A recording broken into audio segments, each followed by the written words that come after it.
Olá pessoal, eu fiz um post essa semana no Instagram falando de um caso que eu atendi no SAMU, uma vítima de queda de altura de aproximadamente 3 metros, queda de um telhado, com traumatismo crânioencefálico grave. E hoje eu vou contar mais ou menos o que aconteceu e qual a fisiopatologia desse estado, do traumatismo crânioencefálico nesse paciente, os desdobramentos que aconteceram após essa queda. Houve uma chamada no SAMU de uma queda de aproximadamente 3 metros, um senhor de 60 anos aproximadamente, caiu do telhado. Nós prontamente enviamos a viatura Alfa, eu cheguei lá em 3, 4 minutos e eu não sei qual o motivo da queda. Se esse paciente convulsionou, se ele teve uma hipoglicemia, uma síncope, um desmaio e por isso caiu, ou se simplesmente o telhado cedeu e ele teve a queda. Eu acredito mais na primeira possibilidade de uma perda de consciência prévia, já que ele caiu sem nenhum tipo de proteção, ele não colocou a mão na frente, caiu aparentemente diretamente com a cabeça ao chão. Ele tinha uma lesão em região temporoparietal, um ferimento cortocontuso importante, mas sem afundamento. Logo que nós chegamos na cena, essa vítima estava inconsciente em Glasgow 3, isso é, ele não apresentava abertura ocular, não tinha nenhuma resposta verbal e nem resposta motora, mesmo com estímulo doloroso. Então, de imediato, nós começamos o A, B, C, D, E. Primeira coisa que eu fiz foi ver se tinha alguma coisa na boca do paciente. Ele tinha uma respiração bastante ruidosa, uma respiração difícil, mas não era ainda o gasping, tá? Ele não estava gaspeando, estava realmente respirando com dificuldade. Talvez por uma obstrução de via aérea à língua na região posterior de orofaringe. Então eu fiz inicialmente a manobra de elevação da mandíbula do paciente, enquanto a equipe pegava a Guedel, a cânula orofaríngea, e a máscara Uambu, porque eu ia começar a ventilar esse paciente. Então no A, primeira coisa que nós fizemos, chegamos eu e o enfermeiro, o Márcio no caso, colocamos o colar cervical, o Márcio já pegou a Guedel e a máscara Uambu, e eu comecei a ventilar. O paciente aceitou a Guedel sem problema nenhum. Ele estava extremamente rebaixado, Glasgow 3, então pude colocar a Guedel sem problemas. Aparentemente não havia fratura de ossos faciais. A partir do A, o A completo, nós partimos para o B. O paciente ele expandia os pulmões bilateralmente, o tórax expandia e regredia bilateralmente, simetricamente. E a ausculta pulmonar também não tinha nenhuma alteração. Tinha murmúrios vesiculares presentes bilateralmente, tanto em ápice pulmonar como em base pulmonar dos dois lados. Nesse momento, já tinha chegado mais gente, colocado oxímetro, o paciente saturava bem, ele tinha 98% de saturação de oxigênio e apresentava um pulso médio de 135. Quando nós fomos para o C, logo eu percebi que o paciente não apresentava palidez, ele tinha uma perfusão periférica adequada, com o leito ungueal se enchendo em menos de 2 segundos, o pulso era forte, mas o paciente tinha uma taquicardia, ele tinha 135 de frequência cardíaca, mas não apresentava nenhuma fratura de ossos longos, a pelve estava estável, o abdômen aparentemente livre, costelas aparentemente sem nenhum trauma torácico também. Então, basicamente, esse paciente teve um traumatismo crânioencefálico, mas pela cinemática do trauma, eu já disse como é importante você analisar a cinemática do trauma, é você saber que ele caiu de uma altura de 3 metros e apesar de parecer que bateu primariamente a cabeça, a região da cabeça, esse paciente deve ter trauma em alguma outra parte do corpo. Então um hemotórax, um pneumotórax, um trauma em bacia, uma fratura de membros maiores, como o fêmur, que não está perceptível naquele momento, elas devem ser sempre consideradas como uma possibilidade na evolução do paciente. Esse paciente pode instabilizar, já está instável, ele pode piorar a instabilidade a qualquer momento e essas lesões devem ser sempre consideradas. E agora, partindo para o D, para avaliação neurológica, esse paciente tinha um Glasgow 3 rebaixado, pupilas médias, não fotorreagentes, isso é, houve já, a gente tem certeza que houve uma concussão cerebral, existe um trauma cerebral direto e um rebaixamento muito importante.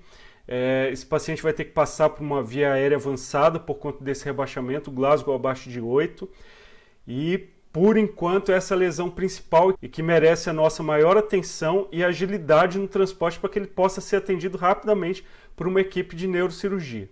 E passando para o E, eu já falei disso no C, sobre sangramento, o paciente não apresentava nenhum outro tipo de fratura, equimose. Nós colocamos então a manta térmica sobre o mesmo para manutenção da temperatura e transportamos o mesmo até a ambulância ou a viatura do SAMU. E logo após a monitorização foi feita um acesso venoso calibroso bilateral nos 2 braços e começamos a dar volume para esse paciente.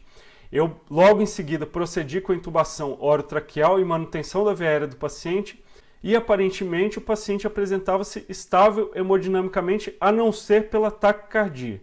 Ele tinha uma PA de 13,9, saturava 98%, já intubado, com ausculta pulmonar normal bilateralmente. Não havia nenhum sinal de hemotórax ou pneumotórax nesse momento. Todo esse processo de pegar um acesso periférico, intubar o paciente, monitorizar, regular, eu tinha que falar com a base do SAMU para saber o melhor hospital. Por exemplo, esse dia eu estava do lado do hospital da PUC aqui em Campinas, só que a tomografia estava em manutenção. Então eu tive que me deslocar de um hospital próximo da PUC até o Hospital das Clínicas da Unicamp, porque a regulação me avisou que não haveria tomografia. E a tomografia seria essencial para qualquer conduta médica neurocirúrgica naquele momento. Então eu tive que me deslocar uma distância bem maior com esse paciente, porque a primeira coisa que ele precisaria quando chegasse ao hospital, se mantivesse esse quadro, seria realmente a tomografia. Bom, logo antes do início do transporte, nós medimos novamente a pressão arterial desse paciente. A pressão dele já estava em 17/11, isso é, a pressão aumentou em poucos minutos. Esse paciente começou a diminuir a frequência cardíaca, estava em 90 nesse momento, e a pupila do lado traumatizado começou a aumentar, ficar midriática. Então elas estavam anisocóricas, um lado midriático e o outro com a pupila média, e nós começamos a desconfiar de uma provável síndrome de herniação, fenômenos de herniação, ou fenômeno de Cushing, né? O paciente vai fazer bradicardia, vai ter um distúrbio ventilatório, isso é, ele vai respirar de uma forma difícil, que no caso o nosso paciente tinha, e vai fazer hipertensão arterial. Esse é o famoso fenômeno de Cushing, que eu vou tentar explicar para vocês agora e numa próxima aula, para que esse vídeo não fique muito longo. Então nós temos aqui uma imagem do crânio e que vocês vão perceber que o crânio é uma estrutura fechada. Então qualquer coisa que aumente a pressão dentro da calota craniana, por exemplo, um sangramento, um edema cerebral, um aumento de líquor, tudo isso pode causar um aumento da pressão intracraniana, e essa pressão não tem para onde se disseminar. É uma massa em expansão dentro de uma cavidade dura, extremamente rígida e fechada. Quando nós vemos então a anatomia, vocês podem ver nessa figura toda a calota craniana, tá? O paciente teve uma fratura em região temporo-parietal, então a região lateral mais superior da cabeça, e a massa cerebral lá dentro, em edema, cérebro, cerebelo e tronco cerebral, com esse aumento de volume dentro da calota craniana, eles têm que ir para algum lugar. E o local mais fácil de ir após todo o deslocamento dessa massa é por aqui, o forame magno, por onde sai o tronco cerebral e começa a coluna cervical. Nessa região, como nós temos uma cavidade maior, o forame maior, como nós chamamos, para os leigos isso é um buraco na calota craniana, é por onde o cérebro vai ter, essa pressão vai tentar escapar, né? O cérebro vai ser empurrado para essa região. Então daí a importância no traumatismo crânioencefálico, e é um quadro provável de acontecer nesse paciente. Ele está fazendo um quadro de hipertensão cerebral com fenômeno de Cushing clássico, e a possibilidade de uma herniação em algum momento nessa evolução dessa patologia, ela é possível de acontecer. Agora, para que vocês entendam o que pode ter acontecido com esse paciente. Ele teve uma fratura provável ou um trauma na região temporal e parietal. O osso temporal é um dos mais finos da calota craniana. Todo o restante da calota craniana, exceto a região etimoidal, ela tem ossos mais fortes, mais difíceis de fraturar. Na região temporal, nós temos um osso um pouco mais fino, mais fácil de sofrer fratura, e logo abaixo da calota craniana nós temos a meningia média. E a meningia média, a artéria meningia média, nesse trauma pode sangrar e pode causar um hematoma extradural. Isso é, vocês vão ver aqui nessa figura, nós temos aqui a pele, né, o couro cabeludo, a aponeurose, o espaço subgaleal, o periósteo, o osso ou a calota craniana. Logo abaixo dessa calota, nós temos o periósteo também e a dura mater, que são basicamente a mesma camada. Tá? Então vem o osso, nós temos a dura mater. E a meningia média está passando entre essas duas camadas. Né? A dura mater é a primeira camada meníngia do crânio. Se a meningia média sangrar, nós vamos ter um hematoma extradural. E esse hematoma extradural, dependendo do sangramento, lembrando que é um sangramento arterial, ele pode ter um volume grande e causar um efeito de massa no cérebro, começar a empurrar esse cérebro de forma que todas as estruturas que estão ali no meio, inclusive o nervo oculomotor, que pode causar essa midríase, estará ali e a função nervosa nessa região será prejudicada. Então esse paciente pode apresentar também fraqueza do lado contralateral, o lado afetado, a midríase do lado em que houve a fratura, com a disfunção do nervo oculomotor, e também a diminuição do nível de consciência, que nesse caso relatado foi extremo, o paciente chegou em Glasgow 3. Logo abaixo da dura mater, nós vamos ter a aracnoide, parece um papel celofane ali cobrindo o cérebro, e ali entre a aracnoide e a dura mater nós vamos ter o espaço subdural. Nesse espaço correm veias, e essas veias, no caso de um trauma, também podem sangrar, diferentemente da artéria. É um sangramento de menor volume, menor pressão, mas a longo tempo esse sangramento pode causar sim também um aumento de volume na região e também causar o efeito de massa, com o aumento da pressão intracraniana. Nesse caso, nós vamos chamar do hematoma subdural. O que é importante lembrar do hematoma epidural é que esse sangramento, muitas vezes, em algumas vezes, o paciente apresenta um intervalo lúcido.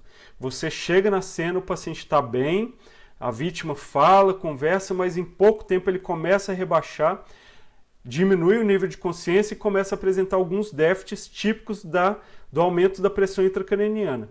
Então nós chamamos isso de intervalo lúcido. O paciente está bem, mas rapidamente ele vai rebaixando e você pode desconfiar que existe ali um provável hematoma epidural ou mesmo um hematoma subdural. Nos hematomas subdurais, nós devemos considerar que se houve rompimento de um vaso venoso próximo do cérebro, pode haver também uma contusão, uma lesão encefálica importante, já que as estruturas próximas desse cérebro foram lesionadas também. E entre a aracnoide e a pia mater, na verdade, ela está intimamente aderida ao córtex cerebral, ao cérebro, e ela não tem uma divisão clara, um espaço.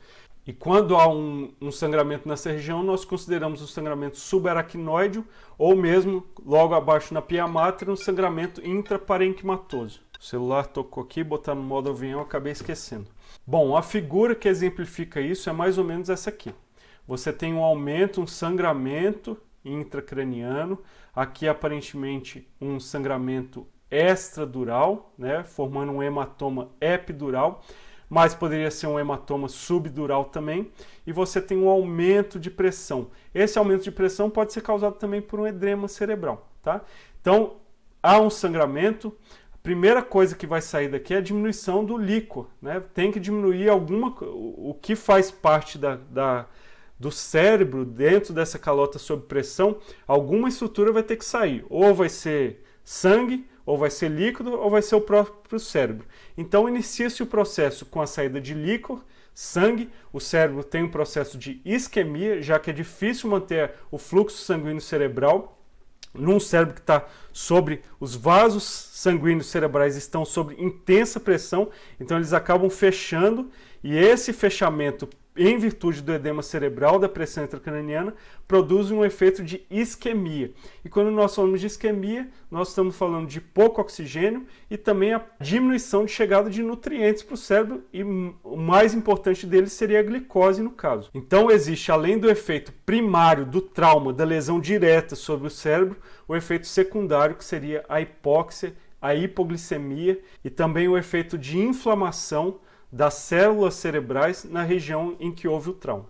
Então eu quero que vocês considerem que aqui dentro dessa cavidade nós temos então um encéfalo, cerebelo, tronco cerebral, vasos sanguíneos e sangue e o líquor.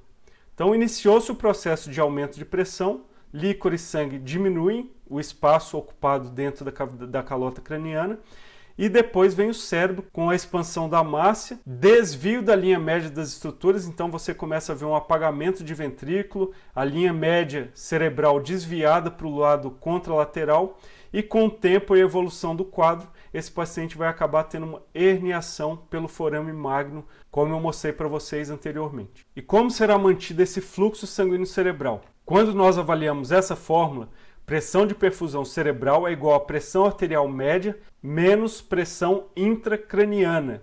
Isso quer dizer, para que haja perfusão, para que haja passagem de sangue pelos vasos sanguíneos cerebrais, arteriais e venosos, você tem que ter uma pressão arterial do organismo aumentada, já que nós falamos que a pressão intracraniana está aumentando. Então, toda vez que a pressão intracraniana aumenta, a pressão arterial média vai ser aumentada como efeito rebote para que se mantenha a pressão de perfusão craniana. E isso é um efeito claro da hipóxia cerebral. Quando você diminui a perfusão, o paciente tem uma hipóxia, isso é falta de oxigênio no cérebro, e com isso o sistema nervoso autônomo será ativado, fazendo com que haja um aumento da pressão arterial.